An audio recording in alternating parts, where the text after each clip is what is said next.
Agak lama, 10 menit lagi.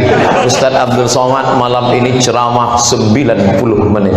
Padahal biasanya Ustaz Abdul Somad ceramah baru setengah jam, kuda Nil sudah keluar. Baru ceramah 35 menit, semuanya sudah.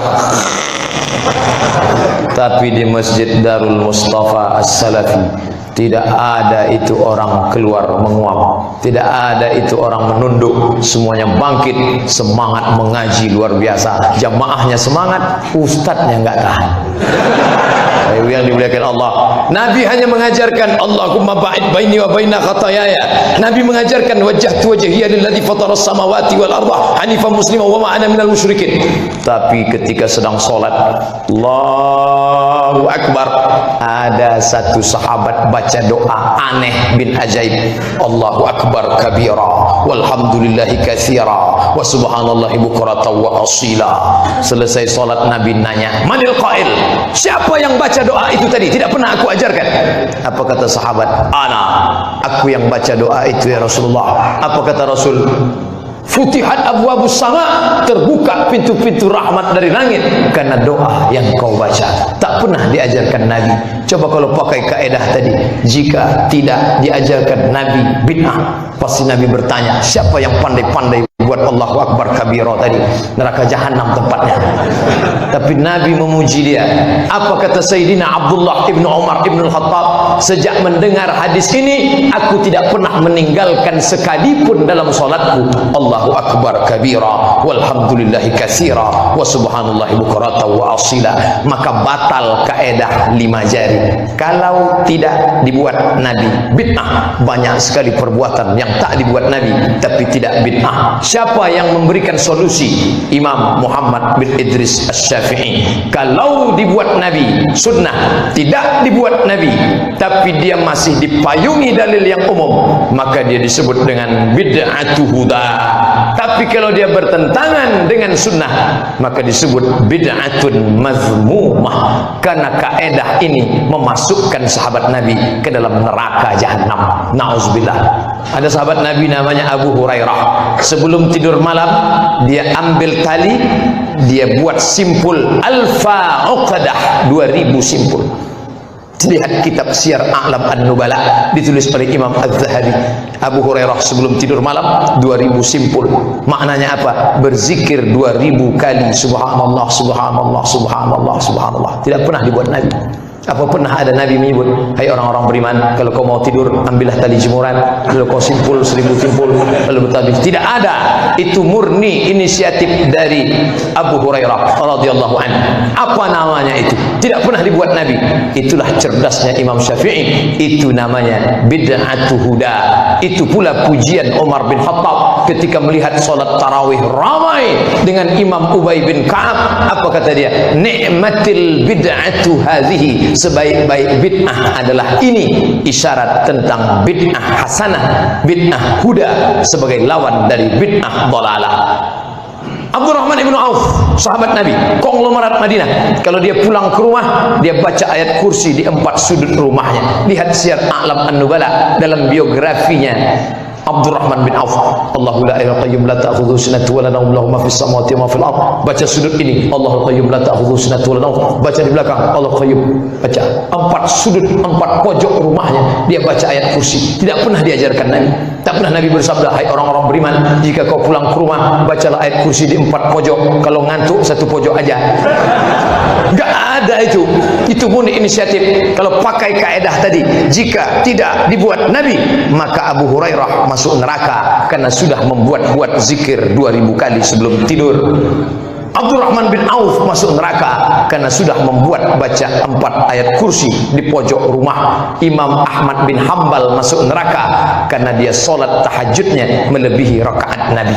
Nama anaknya Abdullah. Ketika ditanya, hai Abdullah, ya bapakmu Ahmad bin Hambal, betul, bapakmu kalau sholat malam berapa rakaat? 300 rakaat. 300 rakaat. Tidak pernah dibuat Nabi. Sekalipun Nabi tak pernah sholat 300 rakaat. Apa itu namanya? Sunnah qauliyah? Tidak. Sunnah fi'liyah? Tidak. Sunnah takririyah? Tidak. Apa itu? Bid'atu huda. Imam Syafi'i cerdas. Sampai-sampai Imam Ahmad bin Hanbal berkata, sebelum Syafi'i datang ke Irak, ke Baghdad, di kampungku, kami tak bisa membedakan mana am, mana khas, mana mutlak, mana muqayyad, mana taqyidul am, mana takhsisul am, mana taqyidul mutlak. Maka belajar ilmu usul fikih pertama, penyusunnya Muhammad bin Idris Asy-Syafi'i dalam kitab Ar-Risalah. Dia panggil muridnya Ar-Rabi Al-Muradi, Rabi, kemari, tuliskan risalah. Risalah adalah surat. Rabi Al-Muradi mengambil kertas, dia tulis risalah Syafi'i lengkap, selesai dalam satu kali duduk, 300 halaman, tanpa Google, tanpa Play Store, tanpa maktabah syamilah, semuanya di kepala Syafi'i.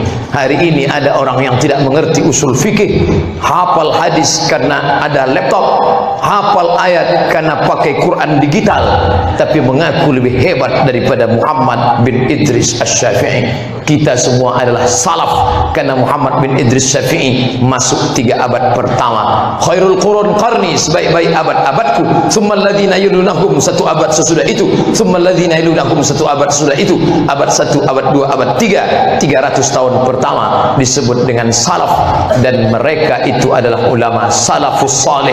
Siapa dia? Muhammad bin Idris Asy-Syafi'i meninggal 204 masuk dalam 300, dia adalah salaf. Imam Syafi'i sampai meninggal dunia membaca doa kunut subuh. Tapi hari ini ada orang mengaku-ngaku membuat sekolah, nama sekolah SMP Imam Syafi'i, SDIT Imam Syafi'i, tapi di dalam sekolah membid'ahkan kunut subuh, mengkhianati Syafi'i.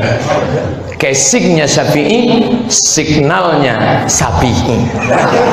Oleh sebab itu maka saya tidak fanatik kunut, tapi kalau kunut dihina maka dia sudah menghina ilmu. Itu yang kita tidak senang. Bahwa dulu ulama belajar 4 mazhab, ya, paling tua Hanafi, nomor 2 Maliki, nomor 3 Syafi'i, nomor 4 Hambali. Semua ulama kita belajar 4 mazhab, tapi ketika dia kembali ke kampung halaman, dia tetap memakai mazhab am yang dipakai, karena kalau tidak akan menimbulkan fitnah. Saya di Maroko, mazhab kami Maliki. Semua syekh-syekh saya di Maroko mazhabnya Maliki, dan Maliki itu tangannya lepas ke bawah. Allahu Akbar. Kalau saya pulang ke Riau sholat begini, Allahu Akbar. Apa kata jamaah? ISIS. Apakah salah? Tidak salah. Lalu letak salahnya mana? Menimbulkan fitnah. Makanya ketika Imam Masjidil Haram Syekh Abdul Rahman As-Sudais, doktor di Makkah, dia tidak pernah menjaharkan bismillah, tapi ketika imam di Istiqlal, ayatnya sabbihis, di pertama dia baca bismillah, bismillahirrahmanirrahim, alhamdulillahi rabbil alamin, selesai amin. Orang penasaran, kira-kira nanti sebelum surat baca bismillah lagi enggak ya? Bismillahirrahmanirrahim, sabbihisma rabbikal a'la. Karena dia tahu dalam mazhab Syafi'i dibaca bismillah di awal Fatihah, dibaca basmalah di awal surat. Dia tak ingin menimbulkan fitnah. Sekarang ini mau menyatukan umat atau mau memecah umat hanya dengan membangkit-bangkit, membongkar-bongkar khilafiyah. Kita sibuk ngajak umat masuk masjid, malah ada yang ngobok-ngobok keluar masjid. Wali Songo mengislamkan orang kafir, sekarang ada lawan dari Wali Songo mengkafirkan orang Islam. Luar biasa. Maka ini solusinya tidak sekedar tablik akbar, ngaji malam Senin, ngaji malam Selasa, ngaji malam Rebo, ngaji malam Kamis, Kamis malam Jumat enggak ngaji, baca Yasin, bid'ah. La haula wala quwata illa billah. Semua hadis-hadis tentang Yasin palsu, dikirim ke WA saya. Semua hadis tentang Yasin palsu. Man qara'a Yasin fi lailatin, siapa yang baca surat Yasin pada suatu malam, asbaha maghfuran lah, pada waktu subuh dia sudah diampunkan Allah. Isnaduhu jayyid, sanadnya jayyid, ditulis oleh Imam Abul Fida Ismail Ibnu Katsir dalam kitab Tafsir Al-Qur'anil Azim, Tafsir Ibnu Katsir. mengkhianati Imam Ibnu Katsir. Kita bukan tidak menghormati perbedaan, yang kita benci adalah membangkit khilafiyah dan menutup fakta-fakta ilmiah bahwa hadis tentang surat Yasin itu ada yang sahih. Andai dhaif sekalipun, kata Imam Al-Hafiz Jalaluddin Abdurrahman As-Suyuti dalam Tadribur Rawi Syarah Taqrib Nawawi, andai dia dhaif tetap bisa dipakai karena masih terpayungi dengan 5. Bukan dalam masalah akidah, bukan dalam masalah halal haram, masih ada dipayungi hadis sahih secara umum, dan tidak ada periwayatnya yang kadzab, pendusta, dan dia untuk fadail amal, motivasi, maka tidak menjadi masalah walaupun dia dhaif, karena cukup 5 syarat. Apalagi memang ada yang tidak dhaif di dalam. Yang jadi masalah kita bukan orang yang baca Yasin, yang jadi masalah kita adalah orang yang buka Yasin nunggu orang mati. Baca Yasin ketika ada orang mati enggak masalah, tapi nunggu orang mati baru buka Yasin masalah. Membaca Yasin enggak masalah, tapi seumur hidup baca Yasin masalah. Masih enggak masalah juga Pak Ustaz, daripada enggak buka Quran sama sekali. Betul juga. Bapak Ibu yang dimuliakan Allah Subhanahu wa taala, mari kita jaga persatuan ini, bukan dengan menghujat, mencaci maki, mengajak bukan mengejek, merangkul bukan memukul, berdakwah bukan meludah. Ini semua akan menjadi benteng-benteng. Mudah-mudahan kita istiqomah dalam ahli sunnah wal jamaah. Banyak omongan, kata-kata saya tak berkenan di hati hamba Allah yang dhaif Abdul Somad, mohon maaf. Pas 90 menit, makanya dari tadi mata saya nengok jam terus. Subhanakallahumma wa bihamdika asyhadu an la ilaha illa anta astaghfiruka wa atubu ilaik.